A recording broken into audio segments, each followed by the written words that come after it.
Welcome back, all you beautiful people of Hexaco. I have got a big smile on my face today. Why is that, you might ask? Well, look at the screen right in front of your face. Look at these green, girthy candles that we got. Big old green candles on PulseChain, PulseX, INC, eHex, and of course pHex. All up over 20% on the day. You might be asking yourself, why ever are these pumping? I thought they were a scam. I thought Richard Hart was going to jail. Well, stay tuned till the very end of the video because I'm going to explain to you what's been going on in the PulseChain ecosystem, especially if you haven't been here for a while, or if you're brand new, and maybe you're brand new here because of all the activity and the news that you hear going on, and all the latest developments, not only in the Richard Hart SEC case, but just throughout all of crypto. Oh my God, guys, it's never a dull moment. We just had the SEC allegedly get hacked on Twitter and announce a fake Bitcoin ETF. I mean, if you guys want to know my thoughts on that, let me show you a little tweet. This is what happened, okay? So this is how much of a joke crypto is. So the SEC Twitter account allegedly got hacked, and somebody posted that the ETF was approved, but it wasn't. So it was supposed to get approved tomorrow, and in my opinion, that's simply just the SEC kicking the can down the road. You know, faking an attack on theirself, probably. I mean, how does a government agency get hacked? Really, guys? You're really that incompetent? You can't even protect your own Twitter account, let alone protect investors? That's what everybody's thinking. That's what everybody's saying. I mean, if you go look at Gary Gensler's Twitter right here, it's just a joke how many people hate this guy. Hold on. Let me just go through this sad clown. Oh my God, it's Clown World. LOL at Autism Capital. Yeah, guys, the SEC, once again, does nothing to protect investors. Can't even seem to remember their own Twitter password. And so you just go down the list here and you just see people, person after person, just ripping on him. There is not a single positive comment. I can't imagine anybody, even in mainstream these days, is really that happy about what's been going on with that guy. And by the way, the agency that he represents, the SEC, Securities Exchange Commission, is corrupt and they are incompetent and they are doing a reckless regulation by enforcement tactic, whereas, you know, they don't really even specifically govern digital assets. It's a brand new asset class and Congress has not explicitly granted them permission to do so. We're going to find out all these juicy details. Stay tuned till the end of the video, guys. I'm going to explain to you the latest court document from the Richard Hart versus SEC case, lawsuit, whatever. We're going to get right into it, but there's so much juicy stuff going on, guys. Poor old Gary here, okay? Now, I'm packing my bags currently, but I've also been packing my bags the last 8 months. So where have you guys been? I'm sure a lot of you guys watching, you guys are the OGs, the believers. And congrats to anybody that bought in before, underneath sacrifice prices, okay? A lot of people don't realize that. Let's take a look at the prices really quick. The prices right now are still under, you know, relative sacrifice, quote unquote, prices, because technically they launched at zero value. But a lot of people, you know, behave as if the sacrifice level was 0.0001. And so the prices are still below that on Pulse and PulseX for now.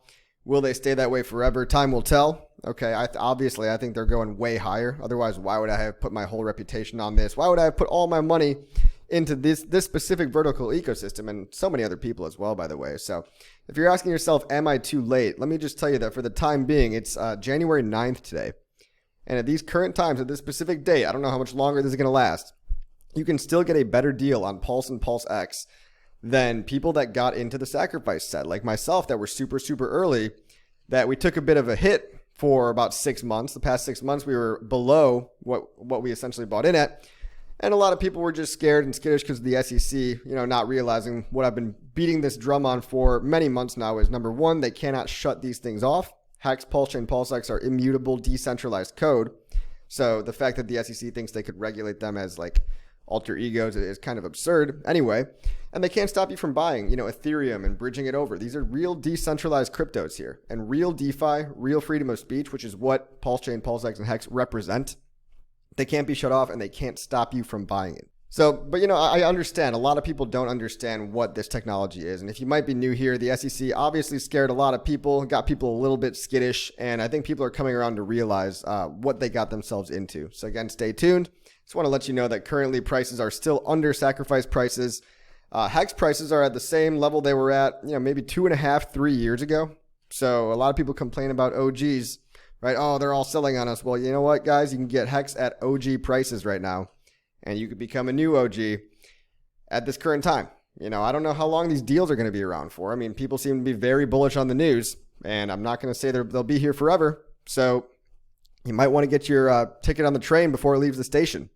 Get your seat at the old rocket ship before it goes to the moon. Potentially, no guarantee. Now, guys, hold on a second. We're going to get to the good, juicy stuff. Let's just get back to clown world really quick. The SEC, classic protecting investors via market manipulation. Isn't that what they love to do? So my theory is that the SEC, who really gets their account hacked one day before everybody thinks that the ETF for Bitcoin is going to be launched? Really, guys? How convenient that on January 9th, when they had previously explicitly stated that their window to approve was January 5th through January 10th. Oh, but on January 9th, late night after work, oh yeah, we got our Twitter account hacked, so now we got to delay the decision for a few months because we got to figure out, what's going on here. Right, guys? I mean, it's just absurd. I feel like if people aren't reading through the lines here and seeing the manipulation, just the absurd clown show, the Roman circus that is the three-letter agencies appointed by Congress to run this crazy country. But anyway, look, yeah, you can watch this video here from Little Bubble. I think this is pretty funny. And meanwhile, we got eHex, pHex, PLS, and PulseX pumping. Now, by the way, for the new people here, yes, there are two different hexes with two different prices. eHex is native to the Ethereum blockchain. pHex is native to the PulseChain blockchain. All right. So for people that don't know, there are two different hexes with two different prices. Right now, it looks like one eHex is worth about half of a pHex. It's almost perfect. It's 1 to 1.99. So it's almost a 1 to 2 ratio, meaning pHex is worth 2 times what eHex is worth. And that's likely because of things like liquidity, things like the fact that the gas fees on ETH are astronomically high. People are bridging their stuff in. People are bridging all their coins in really to a cheaper, faster blockchain where, they don't have to pay an arm and a leg, $30 for a swap. And it's about to be even more, guys. The bull market is starting. The bull market's begun. We've seen Bitcoin pump and Ethereum fees have surged again. So get to a cheaper, faster blockchain that's actually decentralized with, by the way, guys, let's see really quick. How many decentralized validator nodes? 50,842. Look at all these nodes all across the world. Then ask yourself, right?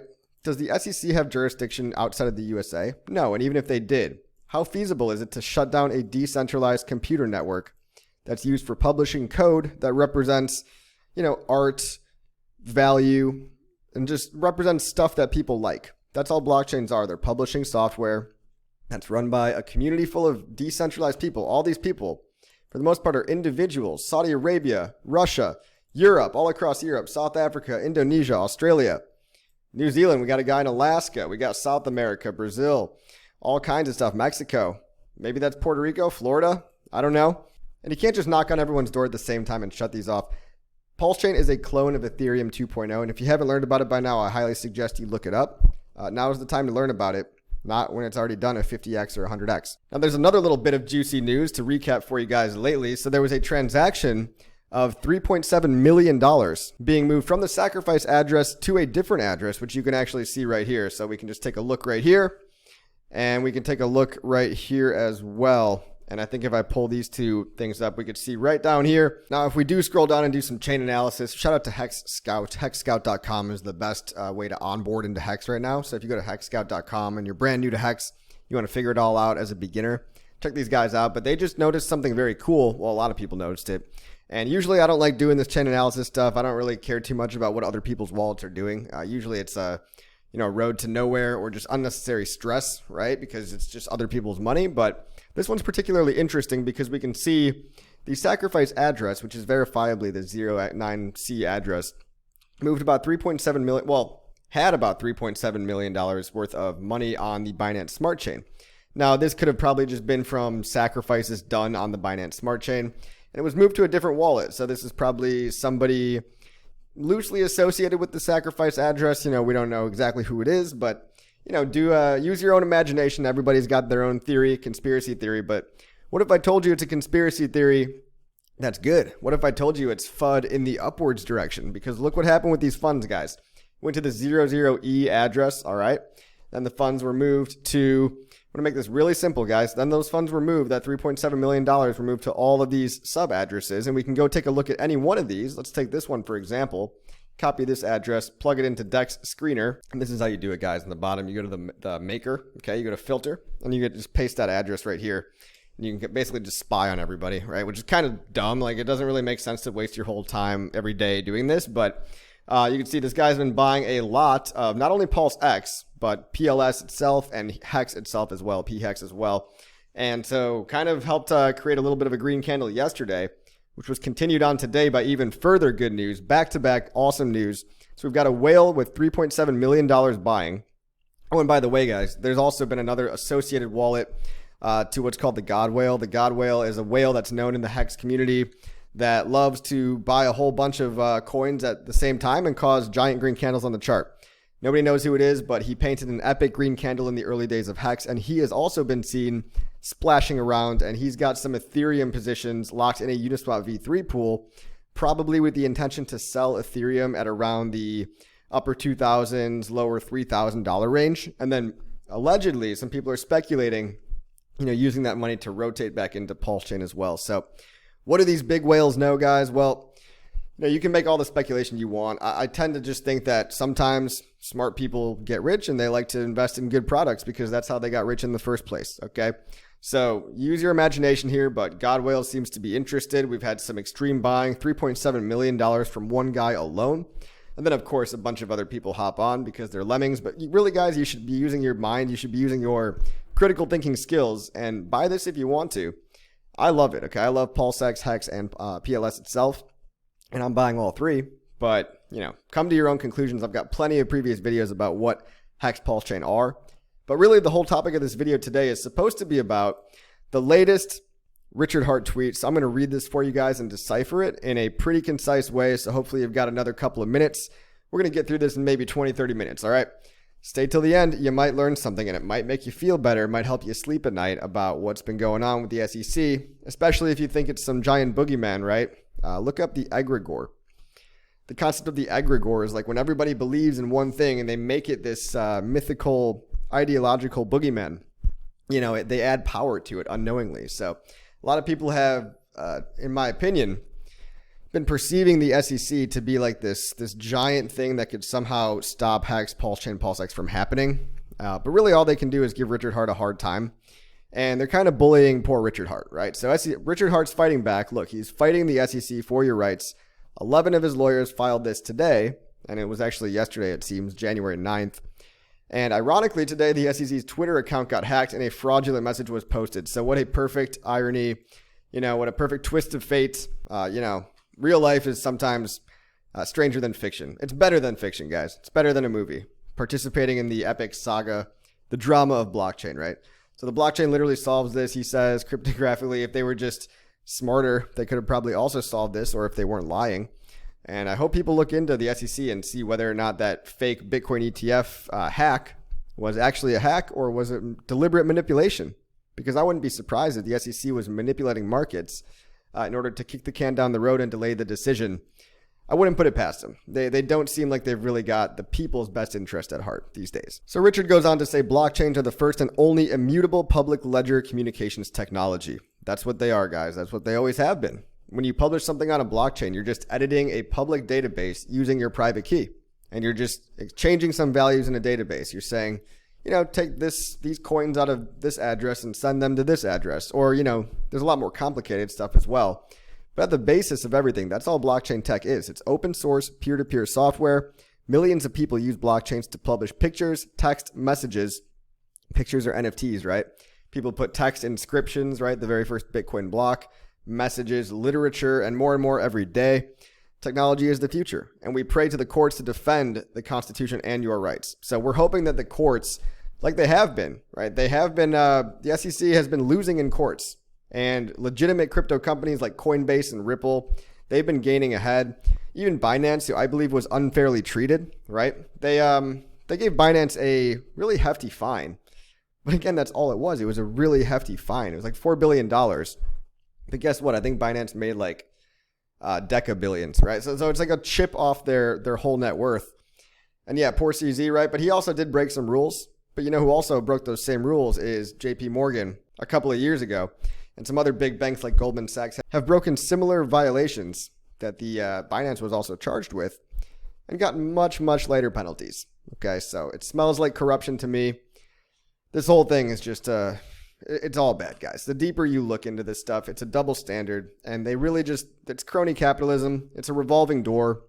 It's regulatory capture. And Gensler only cares about moving his way up the hierarchy, and all the people at the SEC. At the end of the day, they just want to put some stuff on their resume to climb the corporate ladder, to maybe go get a comfy job in traditional finance, maybe go back at Goldman Sachs, and then go keep on working with the same people that they were once regulating, and vice versa. You know, that's what's called a revolving door, regulatory capture. The FDA, Monsanto, the CDC, Pfizer. Okay, it happens in every...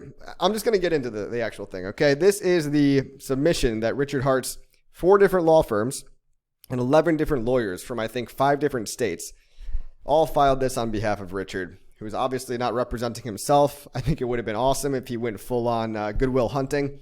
I could definitely see that for him. He's a smart dude. Rumor has it Richard himself actually passed the bar exam, so he's got the knowledge of a lawyer and decided not to be a lawyer back in the day. Now, how did I hear that? Well, just a rumor, guys, just a rumor. But what do I know, right? What do I know? Let's see. We represent defendant Richard Schuler, who goes by Richard Hart. And I'm going to try to break down the legalese a little bit for you guys. So I'm going to read this and decode it, decipher it so that you don't have to. Legalese, you know, they like to add embellishment into their words and make things hard to understand. And that's how lawyers have jobs. You know, that's how they have rent-seeking jobs. But no disrespect to anybody. It's all tongue-in-cheek here. So look, Mr. Hart is going for a motion to dismiss the Securities and Exchange complaint. And I totally agree with this. The whole thing should be thrown out the door, thrown out the window. It's all BS. It's very misleading, full of just false claims, full of facts that simply aren't true, poor research and allegations. It's kind of this whole guilty till proven innocent approach. And when you read the complaint and you're on the inside, kind of like a lot of me and my fellow community members, I'm sure you guys listening, a lot of you already know, and you've read the complaint and you already understand. But also for the new people, I'm going to try to break this down in a way that everybody can try to understand what's happening here. So long story short, Richard is fighting back against the SEC.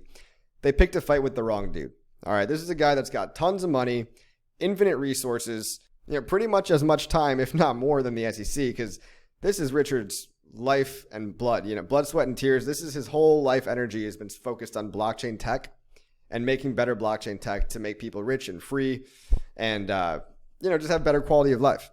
So he's got the time, he's got the resources, he's got the knowledge, he's got the lawyers, and he's got the truth on his side. And for those reasons, which you're about to find out, I think he's going to beat the SEC.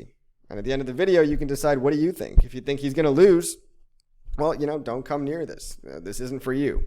And even if you do think he's going to lose, what happens? Like I've been saying this whole time, guys, it's like, what? You get a fine? Oh, if Richard Hart, if the SEC is that corrupt and incompetent that they somehow get away with, you know, hopefully, knock on wood, hopefully not a corrupt judge. Judges seem to be holding down the fort pretty well in terms of the crypto battle and the legal landscape in crypto. But, you know, it's a fine and then it's business as usual. At least that's been the case for things like EOS, things like Justin Sun. A lot of people have just been getting fines, okay? Even Ripple, right? Ripple got off with basically a win. Right. So he goes on to say again, blockchains are the world's first and only immutable digital public ledgers. They publish messages, literature, art, computer code, and more. Primarily computer code. That's a lot of what it is, right? It's a publishing software that's open source for people to publish bits of computer code. They're called smart contracts. Okay. Richard's an innovator in the space, and he's been interested in his ability to benefit society since he first learned about Bitcoin in 2011. The complaint alleges that Mr. Hart developed 3 open source blockchain communications software programs. This is Hex, PulseChain, and PulseX. The complaint also alleges that somehow the programs themselves violate federal securities laws by selling so-called crypto asset securities. That's a made-up term that the SEC recently invented that they like to throw around to try to lump in crypto assets as also securities, where when you look at the Venn diagram, true crypto assets don't have anything in common with traditional investment contract securities. Now, there are some, you know, there is some overlap. I do agree there are certain crypto companies out there, which is an oxymoron, right? The whole idea of a crypto company is an oxymoron because by the very definition of a cryptocurrency, it should be decentralized. That's what Hex, PulseChain, and PulseX are, okay? So you got to understand when you're buying this stuff. When you're buying these things in particular, you're actually buying decentralized assets with no off switch. Okay, Richard Hart could not turn off Hex if he wanted to. He could not turn off PulseX if he wanted to. If he got hit by a bus, knock on wood, just figure of speech, okay? PulseChain would run perfectly fine, like it has been flawlessly for the past 7 months. All right, I want to make this very clear to new people, but you also do have crypto scams out there. And in those cases, the SEC should have maybe some jurisdiction when you have a company full of people in a building with, people to pay and employees and people with 401ks and stuff. There's a lot of fake crypto out here that behaves a lot more like a real asset and a real security. And then, to go along with the Howey test, the legs of the Howey test in order to be qualified as a security are an investment of money into a common pool with the expectation of profit solely derived from the managerial effort of others, solely derived from the work of others, okay? And those two legs, expectation of profit from the work of others, you don't have that when there's no Hex Incorporated. There's no PulseChain Inc., okay? There's no company. There's no PulseX, the company. These simply are not true. And so he's just stating facts right now that they are misguided by labeling these as crypto asset securities and misusing. They also allege that he misused about 3% of quote unquote offering proceeds associated with one of the 3 software programs. He also goes down in here to say that naming Hex, PulseChain, and PulseX as an alter ego is truly bizarre. So that's one thing on the complaint, guys, that they tried to get him with, is that they tried to lump in Hex, PulseChain, and PulseX as alter ego identities of Richard, which is just, really asinine. I mean, because look what it says. Under the SEC's own definitions, they are a digital asset token and 2 software protocols. That's what these 3 things are: a digital asset token and 2 software protocols. How software programs can be entities defies logic and precedent. So software programs are not companies. This is what I kind of was just saying. Software programs are not legal entities. There's no LLC. There's no PulseChain LLC. There's not even there's not even a Hex Foundation. Okay? So there's no factual basis in the complaint for calling them Mr. Hart's alter egos, and the SEC doing so is an affront to the vibrant community that runs them. So the SEC is also not only attacking Richard, they're attacking all of you, the community, which is why we're so gung-ho about defending ourselves, which is why, by the way, let me just plug really quick. One of my own initiatives with my friends Kinetics and Daniel and 44,000 other people, 43,000, pulsepetition.org, guys, is an Amicus brief that we're all collectively signing. And people are signing this brief all over the world to assert that they are not victims of Richard and that the allegations against Richard are overreaching because they affect anybody in crypto, period. They affect anybody in crypto, period, because what the SEC has done is created a chilling effect where they're driving innovation out of the United States. They're driving innovation away because everybody's scared to build innovation in cryptocurrency and open source software because they all think that the SEC can arbitrarily go after them in these regulation by enforcement actions, which is what we're seeing right now. This is one example of many of the SEC basically just bullying people. So this case can set a historic precedent for the entire cryptocurrency industry, but it also, this Amicus brief is backed by, a really serious judge, guys. Robert Barnes is his name. He's defended a lot higher profile people for a lot bigger, allegations. People like Wesley Snipes, people like Kyle Rittenhouse, okay? And so we've already paid for it. So you're welcome on that. But no, all you guys have been so awesome in signing this. 43,000 signatures, guys. And guys, I'm going to let you in on a little sneak peek of, this is going to come in handy later, this knowledge, but let me just tell you that from a quick analytics poll, only by country, okay, the statistics right now are showing me that about 50%, and it's weird how it's almost exactly 50%, it's a little bit more than 50%, it's like 51% of these signatures are actually outside of the United States. So the SEC does not have jurisdiction outside of the United States, and they are affecting people's investments negatively. They're doing the opposite of protecting investors. They're scaring people. They're creating the chilling effect where people are too afraid to even talk about stuff that they like, which is what I'm doing right now. I'm just talking about stuff that I like. Never been paid to promote any of this. Never been paid by Richard or anybody. This is just a project that I really like, that I want people to understand what's really going on. So this petition has raised a bunch of signatures from all over the world, thus further proving its decentralization and further proving the harm that the SEC is causing outside of their jurisdiction, outside of the United States of America. Where was I? A global community of individuals have independently chosen to run these communication software programs using their own labor and computing power. That's all you guys out there. That's all you awesome people watching. See this globe right here? And if you're not on this globe, well, you're still awesome anyway. I mean, if you're just a Twitter guy or whatever, everything you do matters, and the community in PulseChain is like nothing we've ever seen before. So Mr. Hart has exercised his constitutional right to free speech and association and has spoken in favor of these communications and other ones. He's spoken in favor of Bitcoin. He's spoken in favor of Ethereum in the past. He's also extensively described their limitations. I mean, who else do you know that says over and over and over cryptocurrency drops 90% every so often? I mean, who else actually tells you that? Who else literally has a running thread of every single cryptocurrency hack that has ever happened and everybody that's lost money to fake DeFi with admin keys that's been hacked and lost people all their money? Richard Hart's the guy that warned people against FTX, against Celsius, BlockFi, Luna, Voyager, Three Arrows Capital.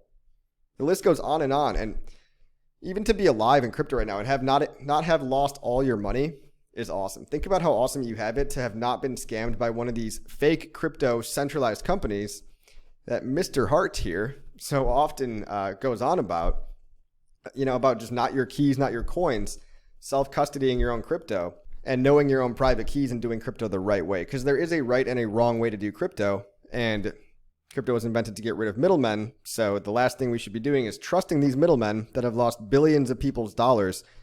You out there watching might have been a victim of one of these legitimate scams like FTX, like Celsius, like Luna. You know what I mean? So I forgot to read the first paragraph. What this letter says is this litigation is another front in the SEC's campaign to regulate blockchain technology and digital assets through enforcement instead of rulemaking or awaiting legislation. So rather than talk to Congress, figure out some new rules, actually be proactive and do their jobs, they just recklessly, enforce through intimidation tactics, really. So the effort is particularly misguided in this case. And, I don't want to be too hard on the SEC. Some things they do actually do protect investors, but I've seen very little of that in the cryptocurrency realm. Okay. So this complaint attacks certain blockchain software programs running on a decentralized ecosystem of computers across the world. And by the way, that includes an attack on every single builder and developer within the ecosystem. So there's a lot of people that are putting their blood, sweat, and tears into building things on the PulseChain network. Real people, I've met a lot of them. A lot of them are building really cool stuff, and I have not enough time in the day to go over every single new project that comes out on PulseChain. But look, first of all, we've got our own coin ranking site, guys, pulsecoinlist.com. Check that one out. Give that a bookmark. Also, gopulse.com. Bookmark that one if you haven't already. Okay, if you want to get started on PulseChain, you need to just start off at gopulse.com. And you also, it wouldn't hurt to bookmark pulsecoinlist.com as well. Take a look at this ecosystem map. If you want to see who the SEC is screwing over, it's not just Richard. It's all these builders. It's all these content creators. I don't think the content creators are listed here, but there's hundreds of us. Okay, I'm not the only one. And we've got 192 projects so far. And that's only the ones listed on this ecosystem map. I know in reality, there's probably more like 400, maybe 500. Now, a lot of scams as well. You're always going to get that on open source software. You can't stop people from building scams, okay? But these on here have been somewhat vetted and are probably not outright scams, okay? And look at all the infrastructure, analytics, DEXs. We've got 8 different DEXs. We've got, this must be like 50, 60 different DeFi protocols.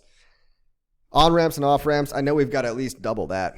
Web3 identity, content, wallets, privacy, community building stuff, bridges, NFT marketplaces, NFT collections, tons of NFT artists, different tools, different developer tools, mobile apps, some gaming, a lot of Hex-related tools, a lot of Hex derivatives, NFT projects, and of course, meme coins that everybody loves. So guess what? If you like meme coins, we've got one called Gary Guzzler over here. I don't know. Maybe check that one out. Just kidding. I'm not buying meme coins. Anyway, this video is not about that. All right. This video is about the SEC counterattack. Richard Hart's fighting back. Richard Hart is going to win the SEC lawsuit, in my opinion. I'm not a lawyer, nor am I a financial advisor. But let's go on, okay? This goes on to say how unfair the litigation is because blockchain software is open source, and Mr. Hart fairly talks about the limitations of blockchain tech as well and the downsides. He tells people about, how it's risky, how to do it right. What's real DeFi, what's fake DeFi. The fact that the price volatility is insane. The price you pay for the extreme gains is long-term holding through extreme volatility. Only if you can do that do you get the gains. And Richard has always said that from day one. I mean, he's created that soundbite for everybody else to parrot, myself included, okay? The price you pay for the mad gains is extreme volatility. And look, The complaint casts aside all these things, all these positives that Richard has about cryptocurrency, and cherry picks sound bites from hundreds of hours of his wide-ranging public commentary. So for the reasons set forth below, and will be detailed in Mr. Hart's anticipated motion, the complaint is without merit and warrants dismissal without prejudice. There's two things there that I want to dissect. Richard Hart, Mr. Hart, and his lawyers are going to have an anticipated motion to talk. It seems like they're going to talk to the SEC before the formal next step. We're going to get to that at the end. So they're going to all meet together and go over what's in this paper, but also a lot more. And they've got tons of case studies. They've got tons of case law history and bullet points and all these talking points that it's going to probably be a long discussion. Given that the judge grants, a fair discussion between the defendant, the plaintiff, the SEC is the plaintiff, Mr. Hart's the defendant, as well as all of his lawyers, and the judge, which is the third party, right? And the complaint is without merit and warrants dismissal with prejudice. So dismissal with prejudice, guys. I had to look this up on ChatGPT. Dismissal with prejudice is legalese for you cannot fuck with us again. All right. Dismissal without prejudice means, well, maybe you can dismiss it, but maybe you can sue me again at some point in the future. Dismissal with prejudice is really what we want here. This would be the best possible outcome. Dismissal with prejudice would mean we've dismissed it, and we have also agreed to not go after you for all these bullshit allegations again in the future if we wanted to, which they might. You never know, right? There's dismissal without prejudice where they can go after you again, and there's dismissal with prejudice where they cannot go after you again for the same things, okay? A long story short, ChatGPT is your friend, guys. It taught me a lot. Also follow Nuclear Herbs on Twitter. This guy named Nuclear Herbs. He's a lawyer that's been dissecting the whole entire case, and he'll probably do a better breakdown than I'm doing right now, okay? But this is my regular normie non-lawyer opinion, all right? So let's go over part 1 of 2, okay? Part 1 says the complaint fails to establish personal jurisdiction and he was not properly served. This is a big one, okay? This is the one that we've all been talking about lately. So long story short, the SEC claims that they've served Richard, and they haven't. They've done a piss poor job of even trying, okay? They claim that he lived in Finland at this random address, and they had a process server drop the papers off through the Hague Convention, which is how you serve somebody outside of the United States. And they basically just had this process server, this poor guy, just drop some papers off at the police station and say, yeah, we tried, banging on his door. And then they showed, if you look it up on Google Maps, we're pretty sure, I mean, this isn't confirmed, but we're all pretty sure that's not where Richard lives, okay? People are pretty sure that was the location of a meetup that he did or something, and it wasn't even really where he lives. So they couldn't even get the right address. Right, and so this paragraph goes on to explain that because it fails to plead that Mr. Hart, who has not lived or done business in the United States for well over a decade, has a connection with the United States, which should reasonably anticipate being hailed into court there. So they're claiming he has connections with the USA when the guy hasn't lived in the USA for over 10 years. And then they cite some case law, Volkswagen versus Woodson. Okay, and it also pleads that no U.S.-based entities, employees, contracts, payment accounts, marketing efforts, or travel. So the complaint doesn't cite any company because there is no company, no employees because there are no employees, no contracts because there are no written investment contracts, no payment accounts because, again, it's all crypto here. There's no payment accounts. Marketing efforts have not been done. Travel has not been done. So the complaint merely asserts that an unspecified number of U.S. residents engaged in transactions and that Mr. Hart discussed the software on social media. That's really all they do say in the complaint, that there was USA people were involved, even if it was less than half, which I can provide further reason to believe that it is less than half if you go by the Amicus brief signers, okay? And so because some of the people involved in these crypto transactions that went to an origin that went to a sacrifice address that sacrificed their money, by the way, without expectation of profit from the work of others. And some of them might have been from the USA. And that Richard Hart also talked about his software that he built, that he founded, right? He talked about it on social media. That does not approach what is necessary for the context for a legitimate service, okay? So that doesn't even come close to what's necessary. So what's necessary is context that the defendant himself created within the forum rather than persons who reside there. They're quoting more case law from this other case, Walden 4. I haven't read all these cases, or I haven't read any of them, to be honest. So these are just, when people quote cases, they have to quote like the year, and the people involved and stuff. And they've quoted a lot of cases. I mean, if you go through this document, there's probably 20 or 30 different cases that are quoted, okay? Let's see. Nor are the websites at issue alleged to have conducted registrations, taken user info, processed payments, or are expressly aimed at the United States. This is all factual, okay?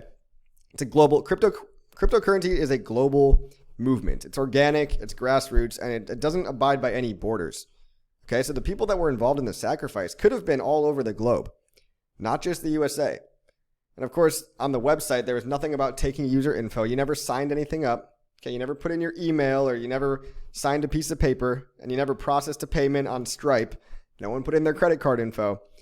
People merely sent money to an address to essentially get rid of it and sacrifice for freedom of speech. That was what people were doing in the sacrifice phase. And luckily, when these things launched, everybody got tokens that started off at a $0 value for their sacrifice. But there was none of the markings of a typical registration or contract, investment contract. Okay, so these first couple points are about, number one, Richard doesn't live in the USA.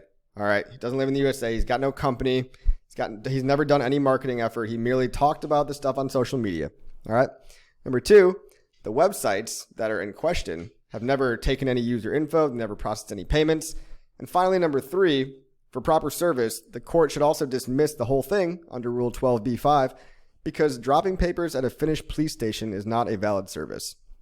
This is probably one of my favorite lines because it's something that is easy to understand for everybody. And it's just hilarious because it highlights the lack of effort and the lack of due process done by the SEC. Now, part two is what's really kind of the big meat and potatoes of everything. Part two involves 5 points. Okay, there's 5 subpoints that constitute why the complaint should be dismissed under Rule 12b-6. Okay, so the defendants, all of Richard's lawyers, law firms, global law firms, and Richard himself, they're basically saying that the complaint suffers from myriad pleading, constitutional, statutory, and regulatory deficiencies that mandate dismissal under Rule 12. So it mandates dismissal because it's not constitutional, it's not pleading, it's not statutory, and it's not up to par with regulations. Okay, so first, the complaint fails because none of the transactions at issue are adequately alleged to have occurred in the United States, and maybe some of them did, but probably a lot of them did not. And we really have no way of knowing. I mean, it'd be almost impossible to know. But I could tell you that the people that signed the petition seem to be a very global bunch, okay? Making the SEC's claims impermissibly extraterritorial.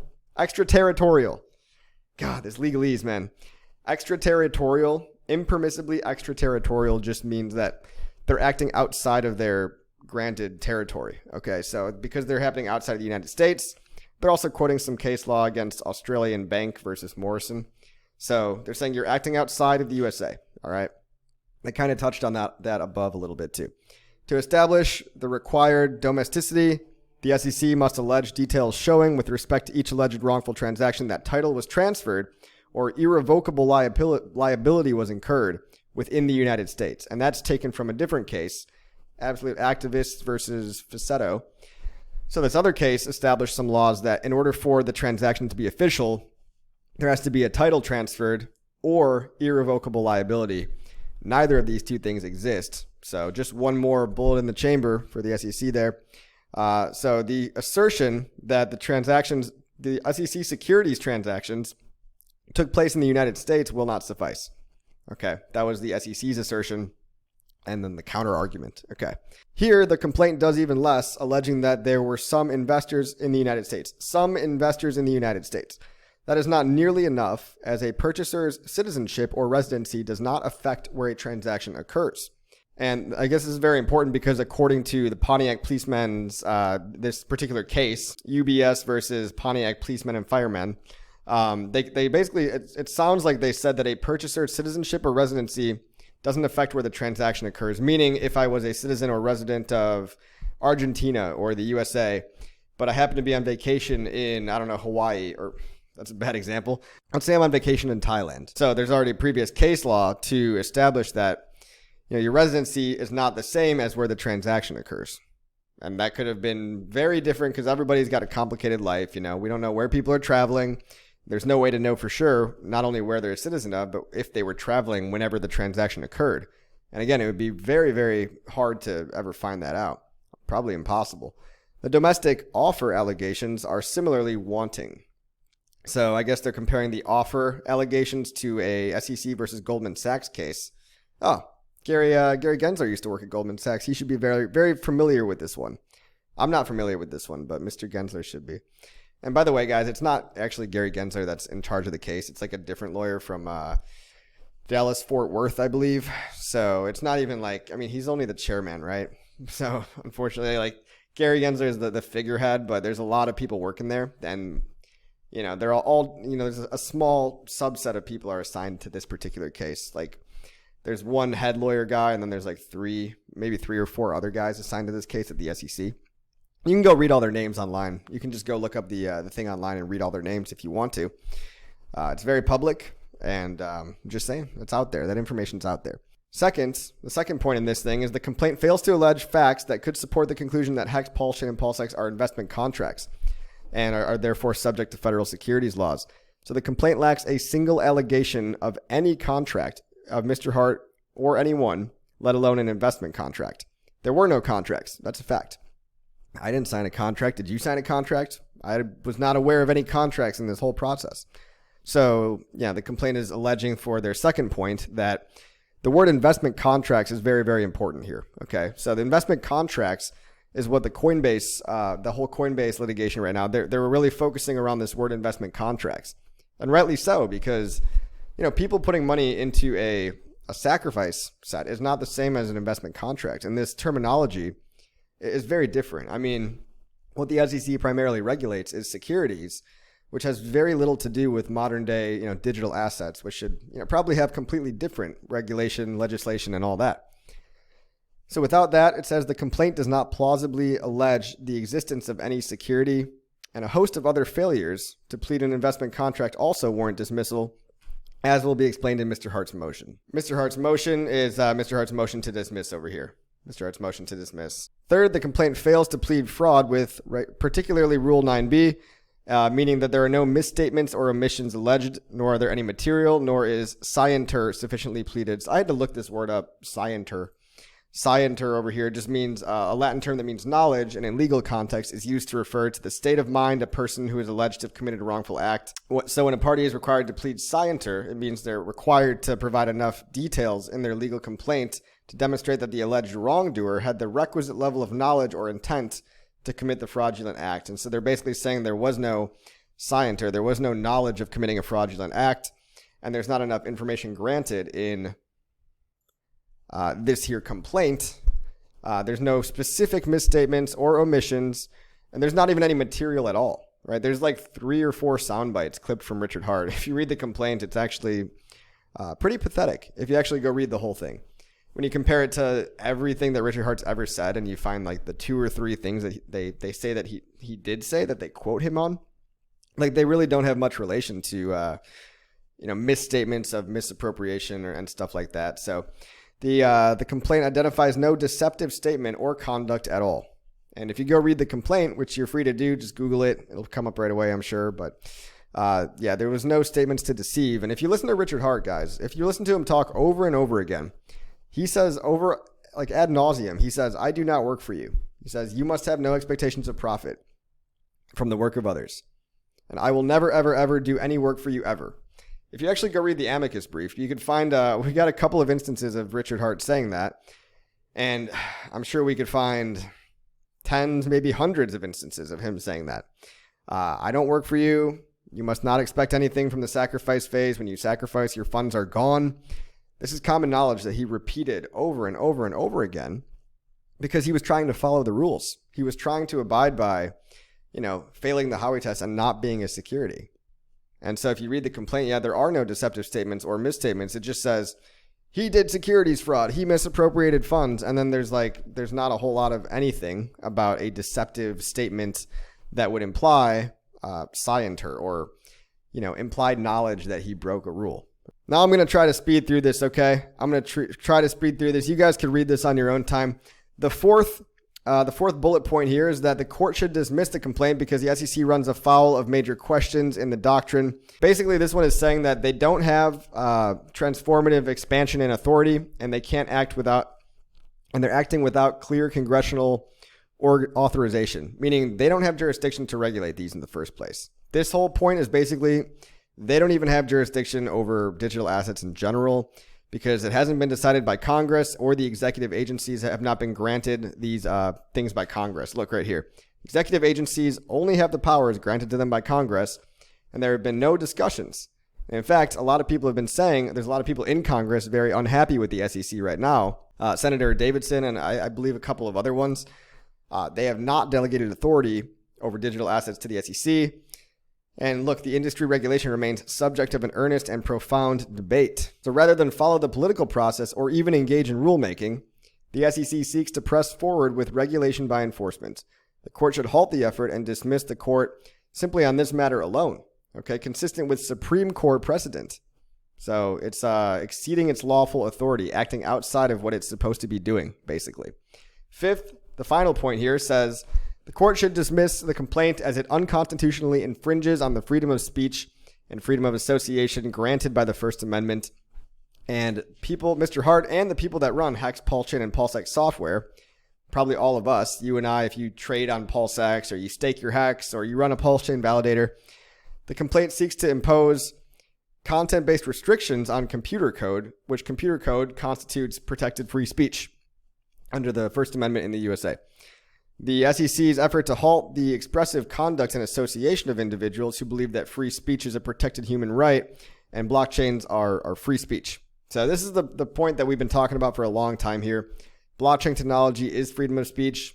All these things do represent you using your own freedom of speech and publishing code in an open source, decentralized way. And there's a lot of case law here. Again, we got 2 or 3 more cases in this paragraph. It says the complaint seeks to punish Mr. Hart for discussing open source peer-to-peer communication software. And because blockchains require trading tokens for space in their public ledgers, treating blockchains and their tokens as securities, which are banned from common trade and use as currencies, amounts to a de facto ban on the world's first and only public immutable speech technology. So it's basically just outrageous that they would even try to shut off free speech technology. And it says such a broad and harsh form of prior restraint impermissibly chills free speech. This goes along with the chilling effect, which I mentioned earlier. People are just trying to do blockchain transactions here. They're just trying to use open source software. And an infringement on this is an infringement on not only Richard, but anybody using the software as well, because it's chilling our free speech and it's making people afraid. As we've seen with the candle over here, we can see a little candle.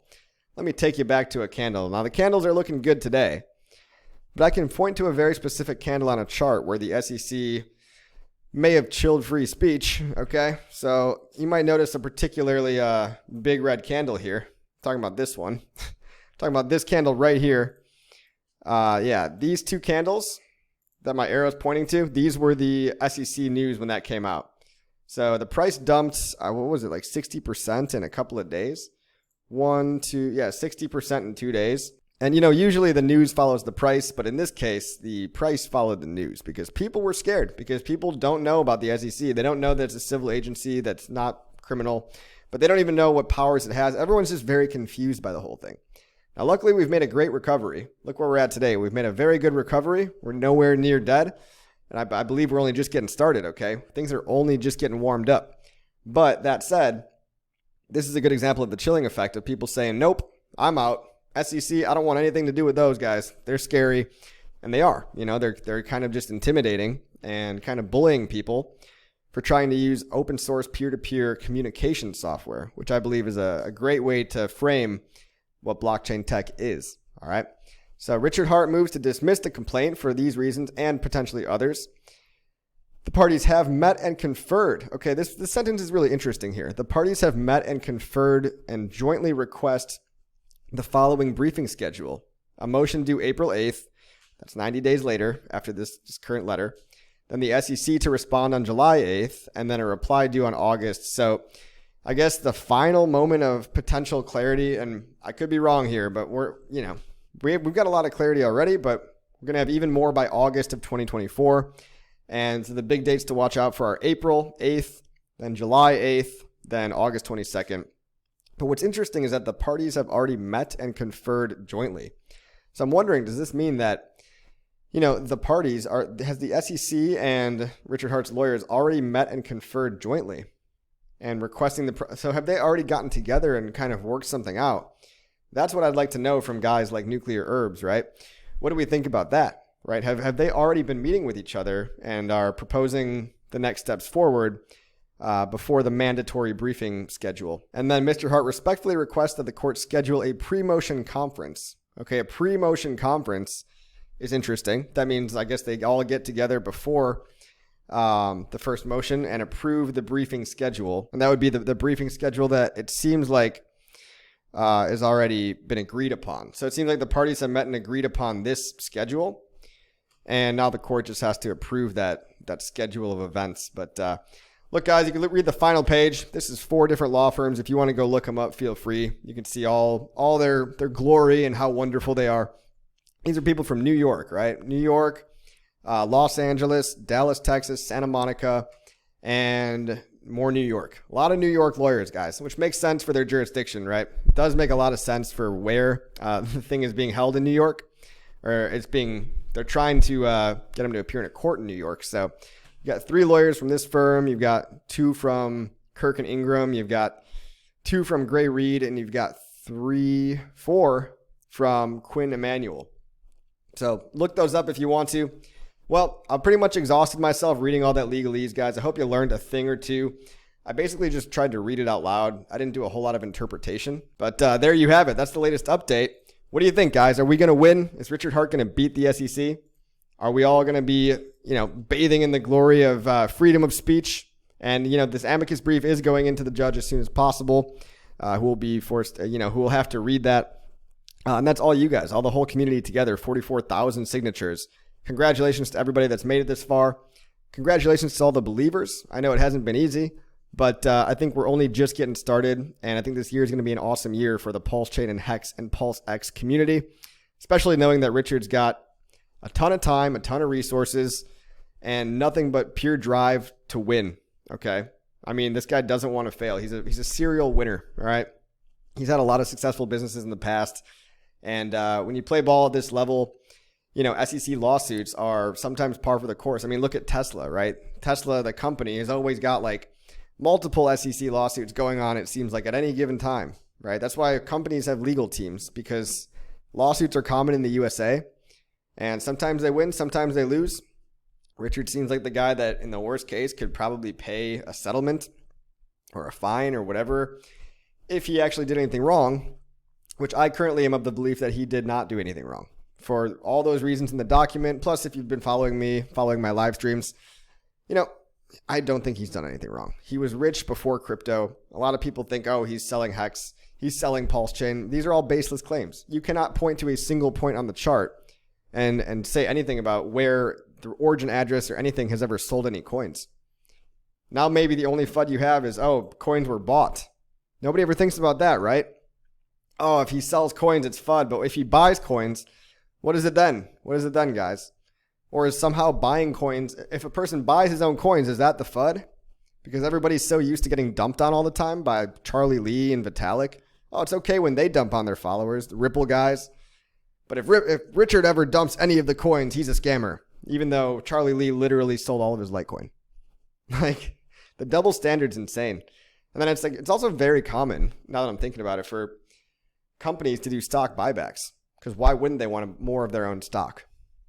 Now, crypto is not the same as stocks. I'm just saying, if an origin address related entity was seen buying their own coins, I'm not saying it was the same person, but if it was a related entity, why would that be surprising? Why wouldn't somebody associated with the origin address or sacrifice address want to be buying their own coins? And what if we FUD our bags to the upside? What if instead of a rug pull, it's a magic carpet ride? As Richard likes to say, the opposite of a rug pull could be a magic carpet ride, guys. What if there's unreasonable buying, not unreasonable selling?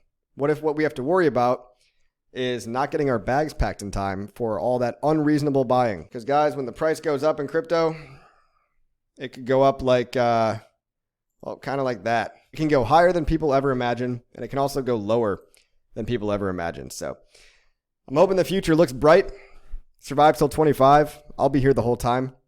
Like, subscribe, share the video, leave a comment. It all helps the video. It all helps PulseChain and Hex go viral. And I'll see you on the next video.